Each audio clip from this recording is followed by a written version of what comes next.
October மாதம் 10ஆம் தேதி காலையில் அவர் ஷூட்டிங்க்கு புறப்பட்டார். நேற்று நாள் ஷூட்டிங் புறப்பட்டார். வண்டியில் ஏறி போயிட்டு சத்யா ஸ்டுடியோவில் ஷூட்டிங்.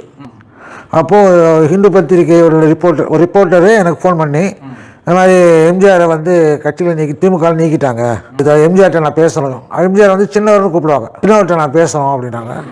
நான் சொன்னேன், அவர் சின்னவர் இல்லைங்க, எங்கே இருக்காருன்னு கேட்டாங்க. சத்யா ஸ்டுடியோவில் இருக்காருங்க. சரின்னு சொல்லிட்டு ஃபோன் பண்ணேன். அவரோட சத்யா ஸ்டுடியோவில் அவரோட நம்பர் ஒன்று இருக்குது, 72602 ஒரு நம்பர். அந்த நம்பருக்கு ஃபோன் பண்ணி இவரே எடுத்தார் ஃபோனை. 5 ஹவர்ஸு எடுத்து, என்னப்பா அப்படின்னு கேட்டார். நான் சொன்னேன், இந்த மாதிரிங்க, இந்த மாதிரி திமுக வந்து உங்களுக்கு நீக்கிட்டாங்களாம், அதில் மெசேஜ் கொடுத்துருக்காங்க, உங்கள்கிட்ட பதில் கேட்டு சொல்கிறாங்க அப்படின்னு சொன்னேன். அது சிரித்தார். ஆஹான்னு சிரிச்சிட்டு, என்னப்பா என்ன வேறு என்ன அப்படின்னாரு. வேறு ஒன்றும் இல்லைங்க, அதுதான் பதில் சொல்லுங்க. நான் கேட்டால் யார் கேட்டாலும் பாயசம் சாப்பிட்டேன்னு சொல்லு.